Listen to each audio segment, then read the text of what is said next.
Hello ladies and gentlemen, welcome back to Neo's Brick Base, and in this review I'm accompanied by my comrade Bly's Brick Base, who will be co-reviewing with me. Take it away, Bly. Hello there everyone, this is Bly's Brick Base co-reviewing this LEGO set, and I'm super excited to review this LEGO set about the pros and cons about this whole LEGO set. Thank you for that introduction, Bly. The set that we'll be reviewing today is the LEGO Star Wars AT-RT Attack set from the recently released Mandalorian and Grogu movie. In this set, it is recommended for ages 7 and up. It is in the set number 7544 and contains 297 pieces for $45, which in my opinion makes this one of the most overpriced sets of 2026 or in LEGO Star Wars history, if I do say so myself. Overall, this set is a pretty great set, but there's one itch. I mean the itch of the price, making it cost for $45. And honestly, $45 is not the greatest price for this set. Like, if we have to be realistic on how the set looks, I feel like it will be 30-ish somewhere around. So I feel like that would be a better price instead of $45 that we have for this set. Now that we got the set's price out of the way, the build experience was actually pretty enjoyable, even though I only built the turret portion of the set and Bly built the AT-RT. But my problem with the set, other than its price, is the sticker sheet, which there were at least 7 stickers while building the set, which the majority of the stickers, in my opinion, were on the actual turret. And yeah, I did not enjoy applying those at all, unlike the Razor Crest, but that still doesn't destroy, the enjoyability of this set as a whole.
Alright, we're starting off this minifigure lot with the Mandalorian himself.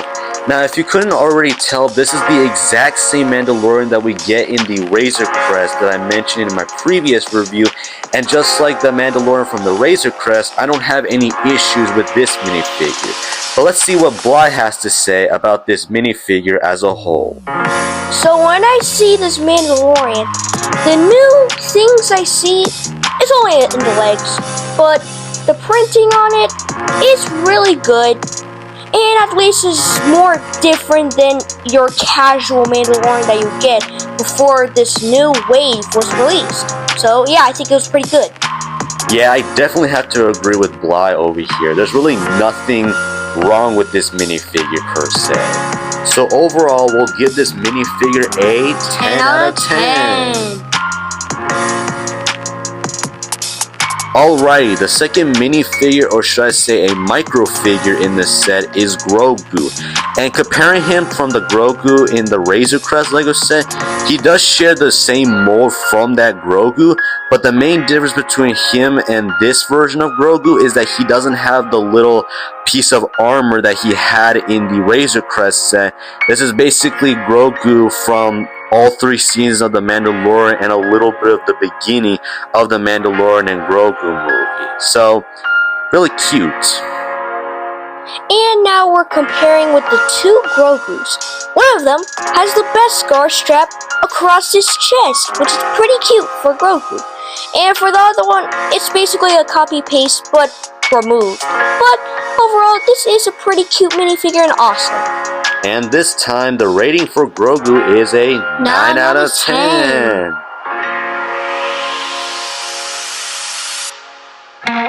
And last but certainly not least, we have the AT-RT Pilot, which, honestly, this is probably the highlight minifigure out of this set. Namely because it looks very familiar to another trooper that we saw in another Star Wars movie, being Rogue One. As you can see, the AT-RT Pilot and the Shore Troopers share the exact same helmet mold, which could open up potential for a potential Rogue One set, including the Shore Troopers.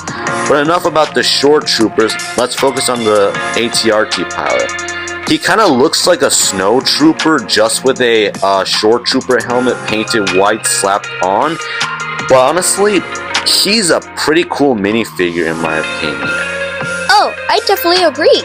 Now for the overall rating, we'll give it a 10 out of 10. Oh, here's one thing that me and Neil have in common. We hate Imperials. Moving on.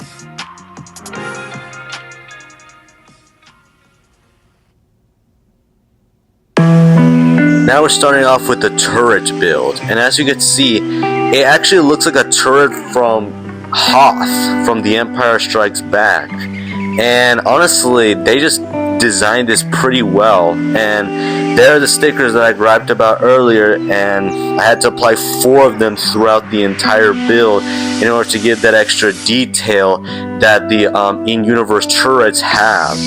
And honestly, yeah, other than the stickers, the build is pretty good. Like, you can see all the detailed snow terrain. You can see that there's snow lining around the post. It just feels like we're on the planet of Hoth just by this base alone. And honestly, the turret build is just as exciting as the base of the turret itself. Now, as you can see, you can rotate the turret 360 degrees while having your AT-RT pilot or whoever character you want to man the cannon mounted on top of the crow's nest to fire at anyone who gets in their sight. And as you can see, there are some pretty noticeable stud shooters on top of the cannon, which normally I would, allow, but I guess in this situation, they kind of bug me a little bit. I might modify this in the future, so I'll figure out something eventually. But yeah, the rest of the cannon is still excellently designed, even with those stud shooters peering in. And now, if you've been paying attention, there are these 2 little ball joints at the bottom, which at first what I thought meant we were going to get an additional build to connect this turret to, but no, it's just used to open up the turret to reveal, I don't really know how to describe this, a weapons locker or like a storage compartment or something.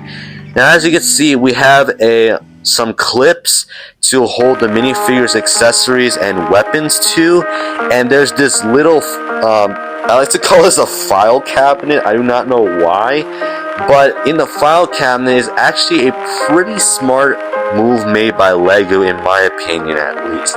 If you open the file locker, you can see that there's a 1x2 slope with a printed control panel on it, and as you can see, you're probably wondering to yourself, well, what is this for? Well, actually, it's for a build later on. But as for the turret itself, I gotta say it's pretty good, and it screams something out of Empire Strikes Back, in my opinion. And I also just realized that it could also benefit as another thing, being a wintry merry-go-round.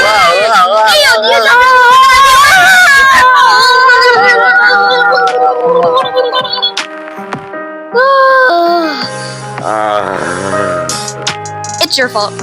No, it is not.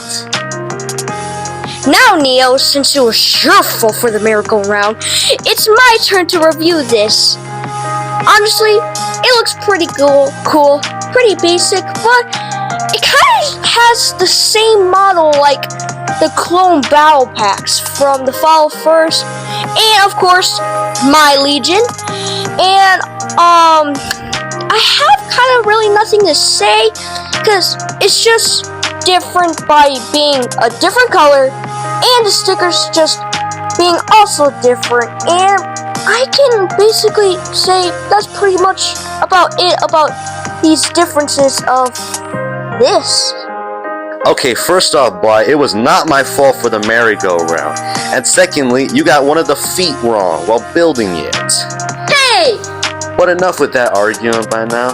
I will say that the legs were designed pretty beautifully, in my opinion. However, though, there is a noticeable spot that kind of bugs me on the set, being this area. Now, this isn't really too much of a big deal in my opinion. I feel like just by putting a stud over it, boom, you already got the problem solved. So honestly, now I'm wondering to myself why I'm complaining in the first place. It's your fault. No, it is not. Yeah-huh. Yes, well, dang it. Anyways, moving on to the head of the ATRT, you can see that there are stickers all over the front of the ATRT. Still your fault. Seriously? Let me review this set, okay? That's the whole purpose of why everybody's here in the first place. Fine. Anyways, moving on to the head of the ATRT, we can see that there were 4 stickers at the front, and there's these weird looking things which kind of reminds me of a V6 engine, thanks to my little comrade. And there's these little antennas sticking out of the end, and then there's also a clip to store a weapon for any of the minifigures that ride on the ATRT. You got the black seat, you got some handlebars, and you got a 1x2 jumper plate that you could attach Grogu on when the Mandalorian is on the ATRT. Woohoo! Now, looking at the Mandalorian and Grogu on the ATRT, it is actually pretty cool. I can imagine playing with this and just seeing the Mandalorian and Grogu just walking with this ATRT to fend off any Imperials that cross their paths. Or, just like the box suggests, this could also be used for the ATRT pilot. Now, here's what the ATRT pilot looks like on the ATRT. Man, I have said ATRT so many times. But speaking of that little piece from earlier, if you take that piece from that file locker and you put it on the jumper plate, you actually just created a control panel for the ATRT driver to use while piloting the ATRT. So, yeah, that's pretty genius of LEGO in my opinion, and honestly, it just makes the playability of this set very good. Now, the last thing I will say that kind of bugs me about this set are these stud shooters. Now, just like I said on the Razor Crest, I didn't mind them, but here I do mind them, because based on the reference material, let's just say that the cannons were nowhere this huge, and despite having 360-degree motion, yeah, I don't really like these at all. Now, overall for this set, I gotta say, me and Bly do enjoy this set despite it being overpriced, but in my opinion, I still wouldn't recommend buying the set full price. I would wait for a sale or something. What do you think, Bly? We need a sale, bro. Like, this is too much. So overall in the rating, we might give it a... 9 out of 10. Hey, you're not supposed to get on the ATR. But I want to. No, Oh, no, yeah, no, yeah, no, no, no, yeah, no. yeah. Whoa, whoa, whoa.